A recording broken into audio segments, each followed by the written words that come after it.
Welcome, everybody, to another episode of the Lunch Table Podcast. In this episode, we're going to review Hellraiser that just dropped on Hulu, a part of our little Halloween thing that we're going to do through this whole month. If you guys can, please stick to the end of the video and check out our other reviews. We just reviewed Werewolf by Night, which was awesome. We have a lot to say about this movie. We're kind of like on the fence about it. But Dylan, give us your thoughts. Yeah, I've only ever watched the original Hellraiser. I know there's like 10 in the series, so that's the only really movie I could base this movie off of. I'm not gonna say it was bad per se, but the characters in it just didn't do it for me. I feel like they were very like two-dimensional like characters. They were just kind of like too panicky or too stupid sometimes. I mean, it's interesting because like there's so many. I feel like we're living in what I call the re-era now, because there's like all these remakes and revisits, and especially the horror genre. I noticed like everybody's doing a remake now, like Halloween, Scream, and now I guess Hellraiser is next in line. As for like the story, I think the story was kind of interesting. It kind of like delved more into like the lore of like the Cenobites and the Leviathan and the lament configuration. I always thought I think it was a cooler take on it. I did like the puzzle box. It looked a lot cleaner than the original one. It kind of like solves itself too. The characters, I don't know, like I said, they didn't really do it for me. I mean, Odessa Azion, I mean, I liked her performance, but I think her character would just, I don't know, fell flat for me. But what were your thoughts on the movie? Yeah, well, for sure, this movie, this was the first Hellraiser I've ever seen in my life. I'm not like a big fan of these type of movies, but I think that for the most part, it seemed like it had a great budget behind it. I think the many unique redesigns they did like made sense for the Cenobites. They looked awesome. They look grotesque at the same time too, but there was like a beauty to them, which was like kind of weird to say. Kind of reminds me of those old like Aliens Geiger, I think his name is, like drawings or something. Really weird. Odessa, she has a lot of, I think, pressure on her because not only her and Jamie Clayton, like Jamie Clayton will be Pinhead, right? But Riley, she has to be that character. I heard that for the most part, every character through the Hellraiser franchise, they all had like some type of issues. They're kind of like in the morally gray parts of humanity, and you kind of it's hard because you have to like sympathize with these characters as well. So for the most part, I think she did an authentic performance here. I think it was pretty good. I think this Pinhead I actually enjoyed a lot. Just her voice, like how it was modulated. I know it's like hard to compare it to the other Pinhead, right, from the original. But for the most part, I think this was an ambitious take for the series as a whole, and also for newcomers to the Hellraiser series. Mm-hmm. Yeah, I mean, I agree with some of that. I think it's like I said, it's hard coming off of so many movies, especially like Clive Barker, who wrote the book. He also directed the first movie. So I think it's hard to emulate that vision, right? And Doug Bradley, the original Pinhead, I feel like he's always been my favorite Pinhead, just because like I don't know, something about him. He has like a very authoritative voice when he speaks, and it just emulates like power, and like it makes you feel like he's actually like from another universe. This Pinhead was interesting. It was like a more like creepy, like in the shadows kind of Pinhead. I wouldn't say like, I don't know. It's interesting, and the original Pinhead too had so much lore behind him because he was apparently like a World War II like veteran, like turned into like this demon. So with these Cenobites, I don't know. Like you said, it felt like they were very like alien as opposed to like demons. They're very strange and like I don't know. They definitely feel like more other dimensionally, if that's a word. Kind of like I was thinking of like Vecna from Stranger Things. Kind of like their look is like very like I think they nailed that down. Actually, I think the whole hedonistic, masochism, like flesh torture appearance. I think they nailed that down pat. But I don't know. I didn't really like really like terrified, seeing them on screen because they're just kind of like walking around and talking, but like not really like doing anything like scary for me. But I don't know. The original Hellraiser 2 wasn't really scary for me too. It was kind of like it was creepy and it was weird, and it has like disturbing imagery, but it never really scared me either. But Um, yeah, any other thoughts you had for like I think the this Pinhead, Cenobites? for me at least, like it wasn't like on Hulu, right? If you go to the Hulu dashboard, they have like a list, and this is like in the middle between very, very scary. This is like very scary apparently to them. And this wasn't, I feel weird because this Pinhead feels more as like a deity, the way how like she's just like her stance, right? The way how she speaks is kind of like not sassy, I would say, but very like she knows something you don't, where the other one was very authoritarian, you know? I was gonna say, yeah, it kind of feels like she's like very like philosophical. Like Yeah. she's like, why are you praying, right? Right. Yeah. And I think there's sometimes you could see strength through silence or like when someone's like speaking in a lower voice, and I think the voice modulation honed in on the creepiness also, and it made her seem like otherworldly as well. And I appreciate that. And the other Cenobites looked extremely like disgusting, and I thought that was really cool too. Um, but I think for the most part, I most enjoyed the movie when the Cenobites were on screen and when we were looking at through the notes of Voight, and we were actually like seeing like the little lore and stuff. Like I wanted to see more of that. I think some movies, I think the human element really gets in the way sometimes, and it's hard. It's a difficult balance because you have, okay, do we show more of these human characters? Then everyone will get bored, and then the Cenobites is like, what's the deal? We're gonna forget about them eventually. So do we show more to Cenobites? Well, then it's their movie, right? And I think the pitfall of Hellraiser is actually the cube, because now the cube has to travel here, here, here, and they try to do something different. I believe when I was like doing some research for this, they tried to like do something where, oh well, Pinhead is free. And here's the thing, Pinhead. The Cenobites in general aren't like demons or they aren't angels, right? They're like kind of in the middle.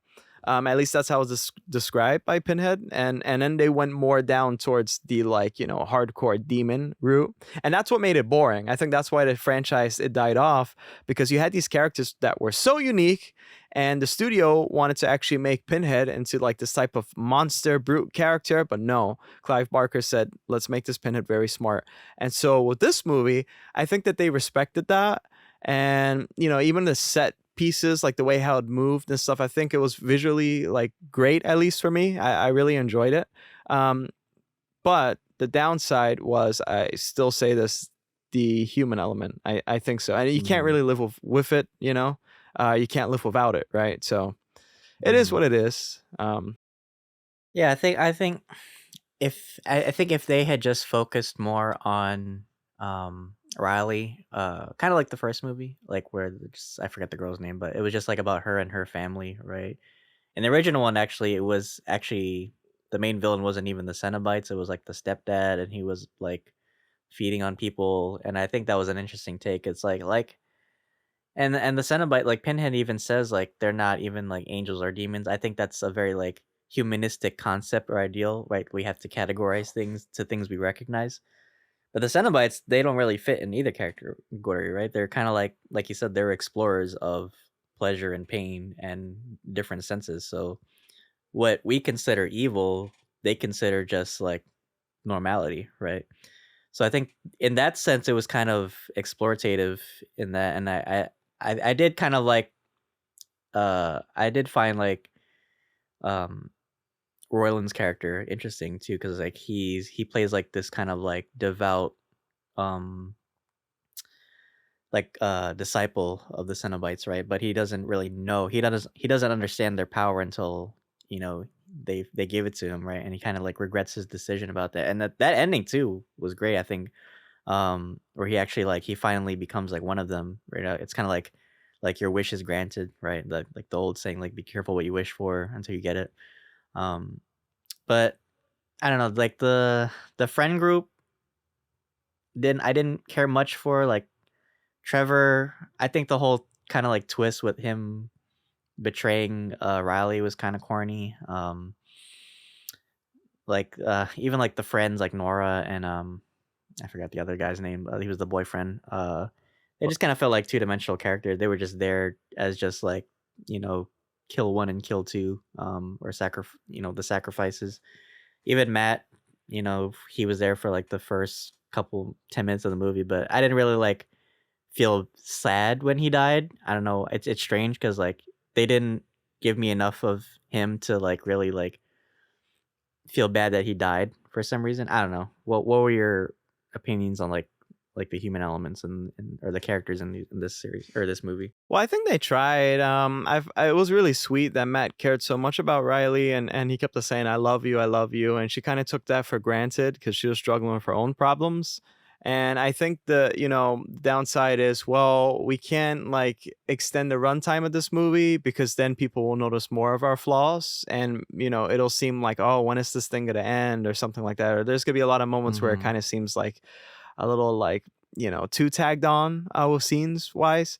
Yeah, I mean, for the most part, I think it was okay. It just reminded me of any other like kind of slasher movie type of friends. They're really like a support group, which is nice. Could I empathize with some characters? Well, that's an interesting thing because Hellraiser, like to imagine yourself being like tortured and mutilated, that's where I could like really empathize with a character. But if I don't think about that, like I can't empathize with like Nora, maybe Colin a little bit.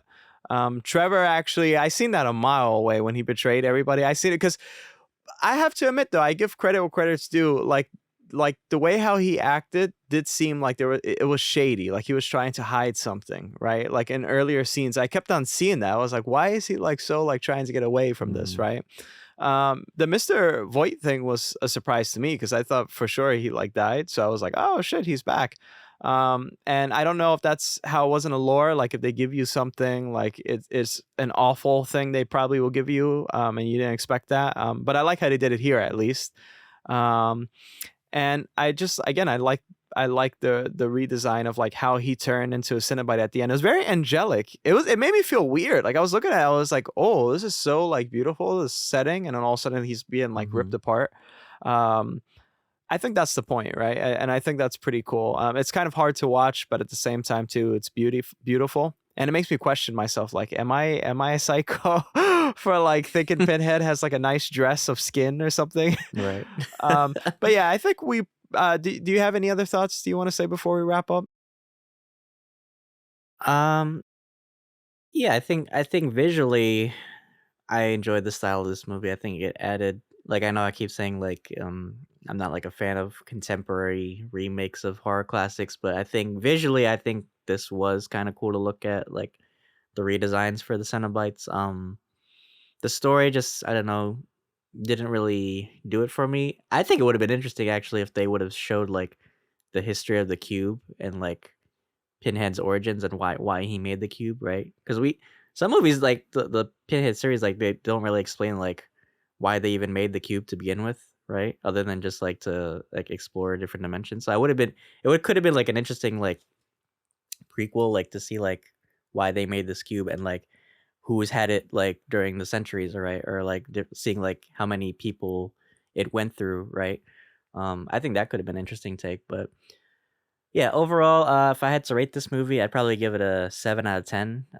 It wasn't, like I said, it wasn't bad, but it wasn't the best movie for me. And I don't know, I think there are better remakes for horror franchise. I'm loving like what the Halloween franchise is doing right now. Um, yeah, those are my final thoughts. What would you rate this movie? Oh, I would rate it. I think I would rate it like a solid 8 out of 10. Oh, and I just wanted to because I know people usually in the comments will probably bash us if we get something wrong. They did explain how the cube was made. It was made like in 1800s by some guy.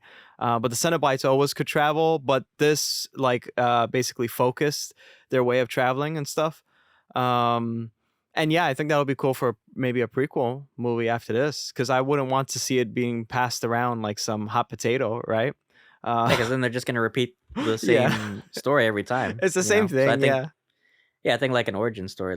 This would warrant an origin story for me. Like I yeah. know it's like a trope now, but I think because the Hellraiser series is kind of like formulaic in that sense, I think that could bring something fresh to the table. Yeah, well, But yeah. well said. I guess we'll end it there, guys. This is our review for Hellraiser. Again, now streaming on Hulu. Go check it out. If you guys actually are listening to us right now as we're speaking, we love you. Thank you so much. Give Dylan a big kiss. I said that in one of the other episodes. Give him a big kiss. And please check out our other reviews, right? We do plenty of reviews, like I say all the time, plenty of movie reviews, and we got a lot of content coming out in October, as I always say. So stay tuned, guys. But Dylan, please take us away. Yeah, thanks guys for sticking around for this review of Hellraiser.